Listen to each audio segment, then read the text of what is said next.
Hello everyone, आज मैं आपको एक लाइनिंग वाले ब्लाउज की सिलाई करके दिखाऊंगी। ब्लाउज की कटिंग की वीडियो मैंने आपको पहले ही दिखाई है। ये हमारा बैक पार्ट है, ये हमारा अस्तर का पीस है और ये मेन फैब्रिक है। राउंड शेप दी है गले को। और अब मैं आपको इसके ऊपर जॉइंट करना बताऊंगी। इस तरह से सीधा करके रखेंगे और हमने यहाँ पहले एक सेंटर में कट लगाया है और जो मुझे गले की गहराई देनी है वो हमें 5 इंच पे देनी है। एक कट से यहाँ रखते हुए हम अपना ये पीस रखेंगे, शोल्डर से मिलाते हुए एक पैर की सिलाई लगा देंगे। हमें फ्रंट पार्ट सीधा रखना है और जो हमारे अस्तर का पीस है वो हमें उल्टा करके रखना है। मैं यहाँ से इसकी कटिंग कर दूंगी। पाई वाला नहीं बनाना, बैक पार्ट सिलाई वाला बनाना है। ऐसे ही अब हम एक सिलाई यहाँ लगाएंगे आधा इंच की, और जो हमारा है नीचे एक्स्ट्रा कपड़ा है इसको भी हम कट कर अब हम यहाँ से जो हमारा साइडों में से कपड़ा खुला हुआ है यहाँ से सीधा करेंगे। और मैंने कोने पे एक सिलाई भी लगाई है, आप सिलाई लगा सकते हैं इससे और अच्छी फिनिशिंग आ जाएगी। और देखिए नीचे भी हमारा कपड़ा बिल्कुल फिनिशिंग के साथ सीधा हो गया है। अब यहाँ हम एक पैर की सिलाई लगाएंगे और अब हमारी जो ये प्लेट है, प्लेट के निशान डले हुए हैं। अब हम ये अपनी प्लेट डाल लेंगे। यहाँ से हम आधा इंच पे निशान लगाएंगे। इस तरह से हमें तिरछे में सिलाई लगानी है। अब हमारा बैक पार्ट तैयार है। अब ये देखिए आप, मेरे ये फ्रंट के 2 पीस हैं के निशान लगाए हैं। अब मैं आपको ये प्लेट डाल के दिखाऊंगी। इसको भी हम इसी तरह से पकड़ेंगे और जैसे हमने पीछे वाली प्लेट डाली थी आधा इंच निशान लगाने के बाद तिरछी सिलाई लगाई थी, ऐसे ही हम इसमें सिलाई लगाएंगे। उसके बाद हमारी जो ये साइड वाली प्लेट है इसको भी इस तरह से हम यहाँ से पकड़ेंगे और इसको सिर्फ हमें एक पैर की सिलाई लगानी। इसी तरह से हमारी ये साइड वाली एक और प्लेट है, इसको भी ऐसे ही पकड़ेंगे और इसको भी एक ही पैर की सिलाई लगाएंगे। फिर हमारी ये ऊपर वाली प्लेट है, इसको भी पकड़ेंगे यहाँ से और इस पे भी एक ही पैर की सिलाई लगाएंगे। ये देखिए हमारी चारों प्लेटें बन गई हैं। इसी तरह दूसरा पीस तैयार करूंगी। मैंने अपनी हुकाई की पट्टियां पहले ही तैयार कर ली हैं। ये हमारी जो हुक वाली पट्टी है वो 2 इंच चौड़ी बनेगी और जो आई वाली पट्टी है वो हमारी 2.5 इंच चौड़ी बनेगी, क्योंकि आई वाली पट्टी हमारी आधा इंच बाहर की तरफ निकलती है और हुक वाली पट्टी अंदर की तरफ फोल्ड हो जाती है। और ये मैंने गले की पाइपिंग के लिए ओरेब की पट्टियाँ काटी हैं जो 1.5 इंच चौड़ी हैं। पहले हम हुक वाली पट्टी लगाएंगे। आपको ध्यान रखना है जो हमारी हुक वाली पट्टी आएगी वो हमारे राइट हैंड की साइड आएगी और आई वाली पट्टी लेफ्ट हैंड की साइड आएगी। हमारी पट्टी है हुक वाली, इसको हम इसके ऊपर उल्टा रखेंगे। एक पैर का मार्जिन रखते हुए सिलाई लगा देंगे। जब हमारी प्लेट डल जाती है कपड़े में तो हमारा जो पीस होता है वो छोटा बड़ा हो जाता है, तो इसे हम सीधी ही रखेंगे पट्टी को और जो एक्स्ट्रा कपड़ा होगा इसकी हम कटिंग करते हैं। ये हमारी पट्टी अंदर की तरफ फोल्ड होगी है, इस पे हमारे हुक लग जाएगी। आई की पट्टी के लिए हमें पीस उल्टा रखना पड़ता है।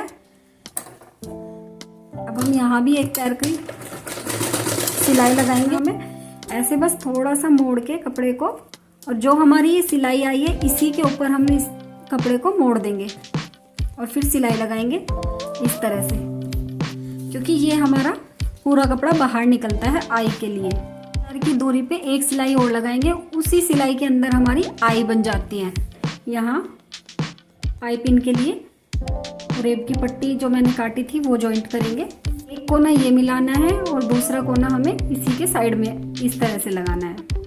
देखिए मैंने अपनी ये रेब की पट्टियाँ जॉइंट कर ली हैं गले के लिए। अब यहाँ से हम ये लगानी शुरू करेंगे और इस तरह से अंदर फोल्ड करेंगे और अब हम एक पैर की सिलाई लगाते हुए इस पट्टी को चारों तरफ गले के लगा देंगे। आपको ध्यान रखना है कि ये पीस ना तो आपको ब्लाउज का पीस खींचना है और ना ही पट्टी खींचनी है, दोनों ही ढीले हाथ से लगानी है। जितना हमने मार्जिन लिया था इसी के अकॉर्डिंग हम इस कपड़े को ऐसे फोल्ड करेंगे इसी के ऊपर से और यहाँ एक कच्ची सिलाई लगा देंगे। ऐसे ही हम दूसरे पार्ट में भी पट्टी को फोल्ड कर लेंगे। एक्स्ट्रा कपड़ा है इसकी हम कटिंग कर देंगे और फिर बाद में हम इस पीस की, इस पट्टी की हम इस तरह से तुरपाई कर देंगे। पहले अपना ये वाला पीस रखेंगे इधर की तरफ और आधा इंच यहाँ शोल्डर की सिलाई लगाएंगे हम, क्योंकि बैक पार्ट हमारा तैयार है।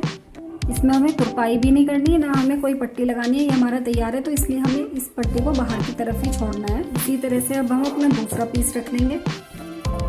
इस तरफ से भी हम इसको बाहर निकाल देंगे और इस पे भी आधा इंच की सिलाई लगा देंगे।